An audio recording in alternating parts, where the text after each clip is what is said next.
ওয়ালাইকুম আসসালাম রেখা আপু, কেমন আছেন? আগে একটু কোলাকুলি করে নেই ভাই। আল্লাহ, আপনার কতদিন পরে দেখলাম। আমি ঢাকা থেকে আপনার জন্য এসে বসে আসসালামু আলাইকুম, কেমন আছেন সবাই? গত ভিডিওতে আপনাদের সাথে শেয়ার করেছিলাম আমার ছোট ভাই তার নতুন বউকে নিয়ে আমার বাসায় আসছে। তো তারা গতকালই চলে এসেছে। গতকাল আর কোনো ভিডিওই করা হয় নাই। আমার বাসায় কোনো গেস্ট আসলে আমার আর ভিডিও করতে ভালো লাগে না, তাদেরকে নিয়ে মোটামুটি আমি ব্যস্ত থাকি। আবার আমি কোথাও গেলে তখনও আমার ভিডিও করতে অতটা ভালো লাগে না, এই জন্য আমার ভিডিও আপনারা রেগুলার পানও না। তবুও আমি কিন্তু ইদানিং বেশ কিছুদিন ধরে রেগুলার ভ্লগ আপলোড করতেছি। যদিও বা ভিডিও টুকটাক করা হয়, কিন্তু এডিট করা, ভয়েস করা এসব কিছু মিলে আমার ইচ্ছা হয় না। আমার যদি কোনো সিচুয়েশানে থাকি, আনন্দ ঘন পরিবেশে থাকি, মন চায় না আমি আর ভিডিও এডিট করি, ভয়েস দিই, এগুলা সেগুলা। তো সব গেস্ট চলে যাওয়ার পরে আমি এই ভয়েসটা দিচ্ছি ভিডিওটা এডিট করার পরে। তো এই দিকে সকালের খাবারের জন্য আমি পরোটা ভেজেছি। গতকাল যেহেতু কোনো ভিডিওই নিই নাই, আর এখন ডিম ভাজবো। তো ডিমগুলো খুব সুন্দর করে আফরোজা মাখায় দিতেছে। এই ডিমগুলোর আমি ঝুরি ঝুরি ভাজি করে যেটা, ওইটা করব। কাঁচা মরিচ, পেঁয়াজ দিয়ে একটু বাটা মশলাও দিয়ে দেওয়া হয়, অনেক মজা লাগে এটা পরোটার সাথে খেতে। তো এইটা করব, একটু ডিম পোচো করব। এই জন্য দেখেন ডিমগুলো একসাথে সব দিয়ে দেওয়া হয়েছে। এখন এটাকে সুন্দর মতো করে উল্টে পাল্টে একদম ভেঙে ভেঙে দিব ডিমটা, মানে আস্ত রাখবো না, একদম ঝুরি ঝুরি করে ফেলবো। ছোটোবেলায় আম্মা এভাবে ঝুরি ঝুরি করে ডিম ভেজে দিত, পরোটা দিয়ে খেতাম, এত মজা লাগতো এটা।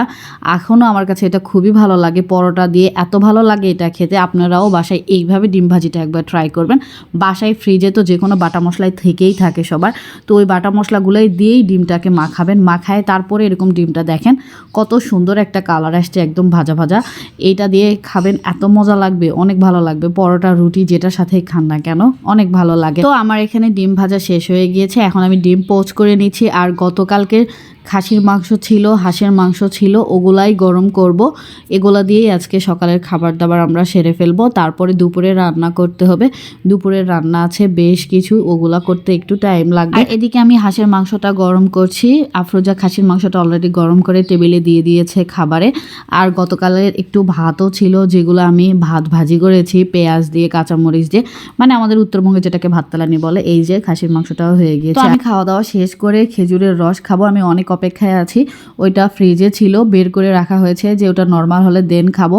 তো এইটার অপেক্ষায় আমি ছিলাম। তারপরে খুলে খেলাম, অতটা আমার কাছে ভালো লাগে না, টেস্টটা কেমন জানি লাগছিল। মিষ্টি আছে অনেক, আমার কাছে একটুও ভালো লাগে নাই খেতে। তো আম্মা এই রসটা দিয়ে আমাকে লালি বানিয়ে দিয়েছে, লালি গুড়। অনেক দিন পরে খেয়েছি এই জন্য হতে পারে, আর ফ্রিজে ছিল জন্য টেস্টটা অতটা ভালো লাগে নাই আমার কাছে। আর এই দিকে দুধ আম্মা নিয়ে এসেছিল, তো তার ভিতরে 20 কেজি দুধের ভিতরে আমি আজকে 12-13 কেজির মতো জাল করেছি, ওগুলোই ঢুকে রাখছি। আর এই দেখেন কে এসেছে, রেখা আপু এসেছে। সে ঢাকায় গিয়েছিল, তো সে অসুস্থ, ওখানে তার খেলাধুলা শেষ করে তার নাকি খুব দেখা করতে ইচ্ছা করছিল আমাদের সাথে, সে চলে এসেছে। তো যাই হোক, পরিবারের সবাই মিলে একসাথে আছি, অনেক ভালো লাগছে। আর এদিকে দুপুরে রান্নাও আমার একেবারে শেষ হয়ে গিয়েছে। আজকে এত কারেন্ট ডিস্টার্ব করছে, হয়তোবা বুঝতে পারছেন আমার ভিডিওটা সম্পূর্ণই কালো কালো। আমি এখানে রোস্ট করেছিলাম, গরুর মাংস রান্না করেছি, বেগুন ভাজি করেছি, সাদা পোলাও, এই তো এগুলাই করেছি। এত কারেন্টের ডিস্টার্ব, আর সবাই মিলে একসাথে বসে এখন খাওয়া হচ্ছে। ইজা, জায়রা, রেখাপু বসছে এখানে, আম্মা, আব্বা, হুজাইফা, আমার ছোট ভাইয়ের বউ, সবাই। আমিও বসে যাব খেতে। তো অনেক ভালো একটা সময় কাটাচ্ছি, পরিবারের সবাই মিলে একসাথে থাকা মানেই ভালো সময়। এই ভিডিওটা বিকেলে সবাইকে নিয়ে আমি ফুচকা খেতে গিয়েছিলাম, ফুচকা, চটপটি এগুলাই। আর জায়রামণি যেভাবে ফুচকা খায়, বাবারে বাবা, ওর ফুচকা খাওয়া দেখে আমি অবাক হয়ে যাই, একটা মানুষ কীভাবে এত সুন্দর করে ফুচকা খায়। তো এই দেখেন ইজামনিও ফুচকা খাচ্ছিল। ইজামনি পুরা ফুচকা মুখে নিতে পারছিল না, তার নাকি একটু অসুবিধা হচ্ছিল। সে বলছিল, মা এটা মনে হচ্ছে একটু বেশি বড় ফুচকা, আমি মুখে নিতে পারছি না। তো যাই হোক, আপনাদের সাথে ছোট্ট একটি ভিডিও শেয়ার করলাম। সবাই ভালো থাকবেন, আল্লাহ হাফেজ।